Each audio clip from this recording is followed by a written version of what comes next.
Hello and welcome to today's lesson where we're looking at the Harvard Principles of Negotiation.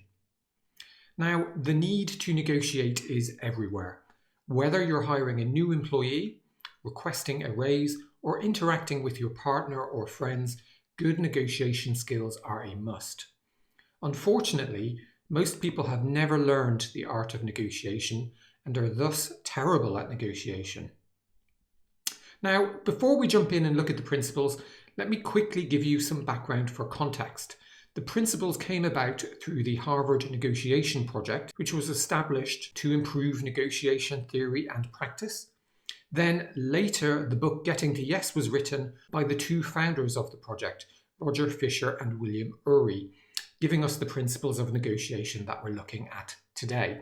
So with that out of the way, let's jump straight in and look at the principles. So principle 1 is separate the person from the issue. Now, if you're anything like most people trying to picture a negotiation, you'll probably imagine two people head-to-head arguing, each unwilling to give an inch. Each party has its position and argues to try and surrender as little as possible. Whoever surrenders the least is seen to be the winner. This approach to negotiation is called positional bargaining, and the Harvard Principles of Negotiation say that positional bargaining is bad because it produces terrible outcomes, is inefficient, and jeopardizes your long-term relationship. Let's look at an example to see why.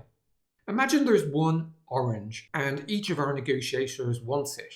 They argue about who should own it for a while, eventually deciding to split it in two, so to have 50% each. But what if one person wanted the orange because they wanted the peel to make a cake, and the other person wanted the orange because they wanted the seeds out of it to grow orange trees? Well, in this case, it's easy to see that dividing the orange in two was a suboptimal outcome. So it's in your interest to understand the interests of the other party, because if you don't, you may not get what you want. That means the person you're dealing with isn't just your enemy, but they're your partner. So to separate the person from the problem, you need to recognize that emotions and ego can stop you from seeing the other party's position clearly. So here are some actions you can take to separate the person from the issue. Firstly, try to understand the other person's position by imagining yourself in their shoes. Allow the other person to let off steam when they need to. Try to recognize the source of any strong emotions. Use active listening techniques to ensure you understand what is being said. Remember that a negotiation isn't a debating competition. So when you speak, your aim should be to be understood, not to win. And build your relationship. It really does help if you can connect with the other side on a personal level. Now, to separate the people from the problem, your mindset should not be to win, but to better understand the other person's concerns. Now note that all of the Harvard Principles of Negotiation are principles, not rules. So that means you're free to adjust them or use them as much or as little as you'd like. Principle 2 is to focus on interests, not positions. Negotiation is not about positions. It's about resolving the conflict between each side's interests and concerns. If each side knew what lay behind the other side's desire for the orange in the example we've just looked at, they could have reached a much more successful outcome. So here are some actions you can take to identify the other party's interests. So when the other side expresses a position, ask them why. Explain that you're doing so to understand their interests and their fears and their desires. Also, ask why not when the other side rejects one of your proposals. Create a list of interests for both sides. Rank them so you understand what's most important to each side.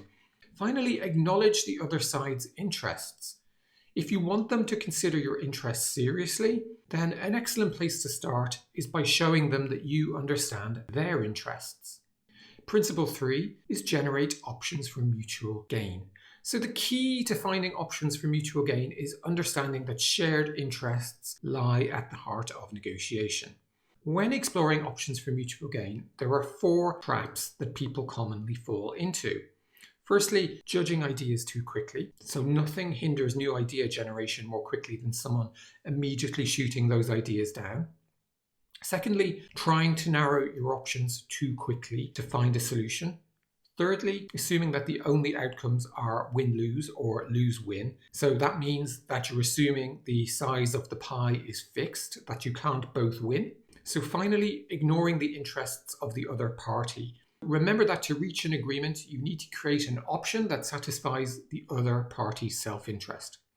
So here are some actions you can take to overcome these traps. Firstly, separate the creation of ideas from their judgment. Focus first on generating lots of ideas and agree not to criticize any of them during this creation step. Try to broaden your options rather than honing in on a single promising option. Third, try to identify mutual gains. And finally, look for ways to make the other side's decision easy. There will be no agreement without finding an option that works for them. Now, interests won't always align nicely.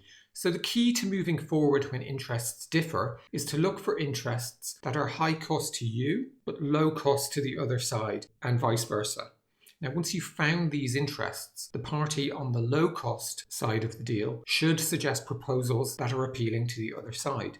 This process should work in both directions until there are no more interests to negotiate. And the fourth principle is insist on using objective criteria. Now, it's not unusual for two parties to have completely opposed interests. So to avoid descending into a positional tug-of-war, the final principle is to use objective criteria to resolve your differences. Now, objective criteria are simply facts that are independent of the people involved in the negotiation, but which can affect what should be done in the negotiation. They try to take power out of the equation. So for example, imagine you are negotiating the price of a used car. The seller wants the highest price and you want the lowest. What objective criteria might you use to avoid positional bargaining?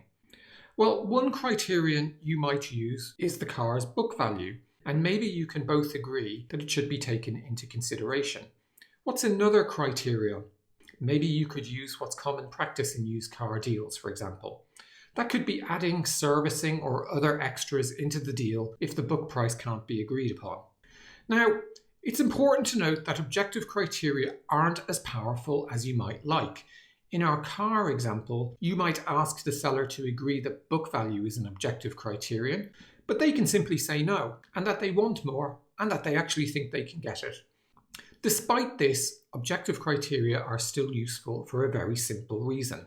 Very often, there's a simple reason why the other party won't give you what you want, and that's just because you've demanded it of them.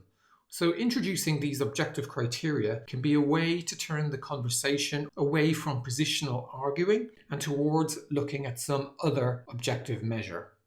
So far, you might think this all sounds great, but what if the other side doesn't engage fairly? Well, the Harvard Principles of Negotiation give 3 common ways this can happen and suggests practical approaches to deal with each. So first, what if the other party is more powerful? Well, in this case, you should spend time developing your BATNA, B-A-T-N-A, which stands for Best Alternative to a Negotiated Agreement. The better your BATNA, the greater the power you're going to have. So how do you develop a BATNA? Well, it's pretty simple. You should brainstorm a list of alternative options to take if you don't reach an agreement. Then work on improving the best of those options and finally select the one that is the best. Now, it's crucial to develop your BATNA. You shouldn't really enter a negotiation if you're blind to what you'll do should you not reach an agreement at the end of that negotiation. So secondly, what if the other party won't use principled negotiation? Now, this can happen when the other party is looking for a win-lose outcome or is making personal attacks. And in this case, you can deploy 3 approaches. So firstly, don't allow yourself to be drawn into a confrontation. Continue to use principled negotiation. Secondly, use an approach called negotiation jiu-jitsu, which aims to deflect an attacker's blow rather than absorb it. So what that means is when the other party attacks you by asserting their position, you reply by asking the reasons behind that position. When the other party attacks your ideas, you ask them to explain in detail what's wrong with your ideas. And when they attack you directly, you listen to everything they have to say, and then you recast the attack as an attack on the problem. And the final approach is to involve a third party to fuse both parties' underlying interests together and draw up a proposal. Allow comments and then redraft the proposal and continue this process until you finally reach an agreement. This is called the one text approach. And finally, what if the other party uses dirty tricks? So suppose the other party engages in dirty tricks such as leaking information to the press, using pressure tactics, or even deploying a calculated delay to the negotiations. In that case, you can use a simple three-step approach to handle this. So firstly, recognize that a dirty tactic has been deployed and choose not to engage with it.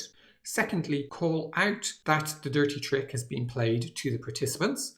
And thirdly, negotiate about the negotiation itself. So try to agree on the rules by which the negotiation will be conducted going forward. So in summary, negotiation exists in all aspects of our lives, but most people are terrible negotiators. The Harvard Principles of Negotiation can help you achieve better negotiations in all aspects of your life. The best way to improve your negotiation skills is to practice using these techniques regularly. It'll be slow progress at first, but eventually the methods will become more and more like second nature. So that's it for this lesson. Really hope you enjoyed it, and I look forward to speaking to you again soon.